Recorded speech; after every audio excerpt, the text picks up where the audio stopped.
We're finishing our discussion here about what causes a house not to sell. So many of these homes are sitting on the market, and I mentioned a little earlier that you're about to see all this inventory kind of disappear from the market. It's because a lot of these listing agreements signed between a seller and a listing agent are written to expire on December 31st. And so if you're a buyer and you're listening, just because they've disappeared from the market doesn't mean they won't still sell their house. But if you don't know where to look and how to find them, then buyers kind of feel like they're being forced to wait until the spring, even if you want to buy something right now.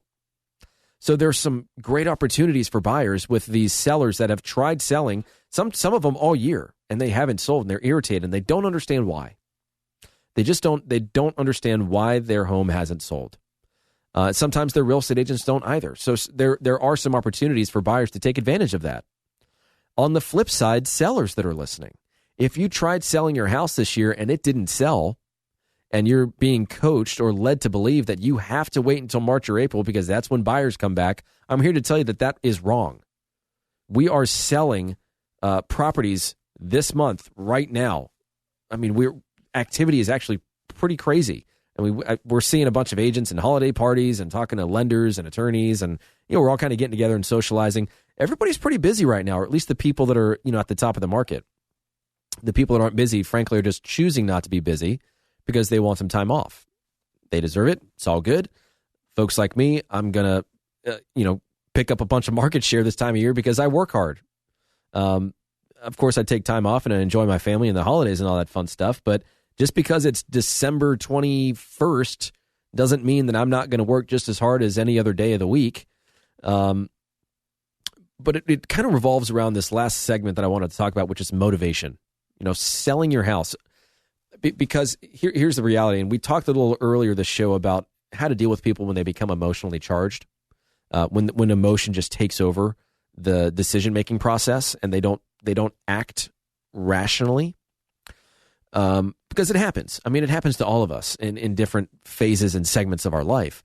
But when it happens during the course of a real estate negotiation or contract, then it can have some pretty negative effects. I mean, yes, there are some real damages and money attached to this, depending upon how far you let it go. But one of the things that sellers will say is, hey, I don't need to sell this house. We don't need to sell.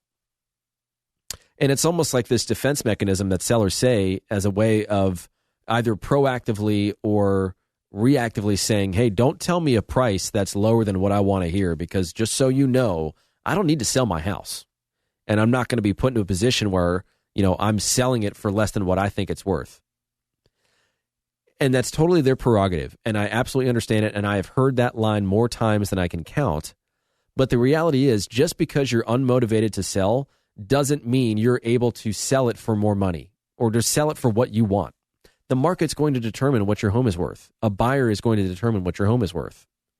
And if you're not willing to accept what the market will bear, then you will be one of those outliers that sits on the market. Maybe you get a few spillover showings because buyers are in the area or they're looking at that price range and saying, hey, might as well look at this one too. But in effect, what you're almost doing is helping the other properties that are more aggressively positioned sell before you. And then that then becomes the trend, is that these homes that are slightly underpriced are selling. That becomes the market and you become overpriced. Well, you already are, but now it's proven. And so that's part of the challenge that we have in dealing with some of these sellers that have been on the market, is that either the agent just didn't have the backbone to tell the person, the seller, what that home was worth and what was actually going to cause it to sell, or there were some things that they really should have considered doing to the house, or frankly, the marketing just wasn't there. They were hoping that an agent would bring their buyer by and that the buyer would fall in love with it and make an offer. And it just didn't happen. So there are all these different areas in which things can go wrong that cause a home to sit on the market rather than sell. But motivation is very rarely talked about, because I could have a fantastic marketing plan and your home could be in move-in condition, but if it's not priced appropriately because you're not motivated to sell it, then we really are just hoping and praying that somebody comes along and is willing to offer you what you want in order to buy the house. And I'm just here to tell you that that is very, very rare. and it's becoming even more rare as our market continues to shift.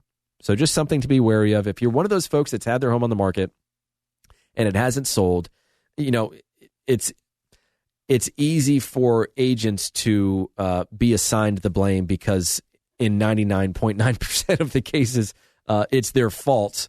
And if they're being a true professional, regardless of the price or the conditioning or the marketing or your motivation, it's their responsibility to tell you the impact of your decisions, the impact that the price is going to have on the marketing, or that the condition is going to have on the marketing, or that your motivation is going to have on the overall process. All these things need to be out and in the open and discussed and understood so that you have reasonable expectations. The challenge is, again, and I'm just going to finish this with because I don't have time to go to these myths. I went a little long-winded on these last few segments, but it's something I'm really passionate about. I see so many sellers that want to sell their house and they just don't understand why it hasn't sold. And part of it is because agents don't have the tools or the systems or the budget or the manpower or the motivation to sell at a high level. Or, yes, sometimes sellers want an unreasonable amount of money, or they're unwilling to fix things in their home that buyers are unwilling to pay for at that current price or in that current market. And the conversations just aren't being had because the agent would rather keep the listing, keep the sign in the yard, keep a marketing opportunity to say, hey, I've got a listing. I do business in this area. If buyers want to work with an agent in this area, I'm the person. Or hopefully they get buyer leads and they sell them something else, and it just doesn't work out for the seller. So if